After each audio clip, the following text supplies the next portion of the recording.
पुढची बातमी. अकोला शहरामधील नेहमी गजबजलेले रस्ते आता जणू काही निर्मनुष्य झालेत की काय अशी स्थिती दिसू लागलेली आहे. अकोला शहरामधील मुख्य मार्गावरील अशोक वाटिका ते जिल्हाधिकारी कार्यालयापर्यंत जाणारा नेहमीचा वर्दळीचा असलेला रस्ता निर्मनुष्य दिसतोय. त्याचं कारण एकच आहे, ते म्हणजे कालच्या उन्हाच्या तीव्रतेमुळे. अकोल्यामध्येच तापमान महाराष्ट्रातील सर्वाधिक तापमान नोंदवलं गेलेलं आहे, 44.3 अंश सेल्सिअस. दरम्यान डिहायड्रेशन होऊ नये यासाठी भरपूर पाणी घ्यावं असं आवाहन आरोग्य विभागाकडून करण्यात आलेलं आहे. तर उन्हापासून संरक्षित राहण्यासाठी सुती कपडे आणि इतर वस्तूंचा वापर करावा अशा सूचना सुद्धा केल्या गेलेल्या आहेत.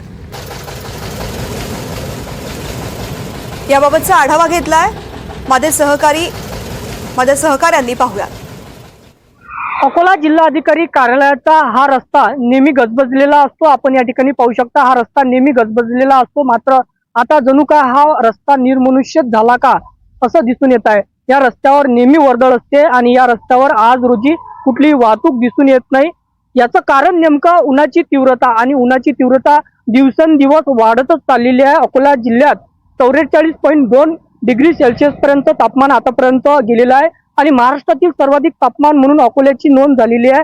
आणि या आठवड्यानंतर मे महिन्यात सर्वाधिक तापमान होण्याची दाट शक्यता वर्तवली जात आहे. दरम्यान आरोग्य विभागाच्या वतीने डिहायड्रेशन होऊ नये यासाठी भरपूर पाणी घ्यावे आणि सोबतच सुती कपडे वापरावे आणि कानाला दुपट्टा, डोळ्याला गॉगल अशा उन्हापासून संरक्षित वस्तूचा उपयोग करावा असं आवाहन सुद्धा आरोग्य प्रशासनाच्या वतीने अकोल्यातील नागरिकांना करण्यात आलं आहे. 12 ते 4 पर्यंत घराबाहेर पडू नये असं सुद्धा आवाहन अकोल्यातील नागरिकांना करण्यात आलं आहे.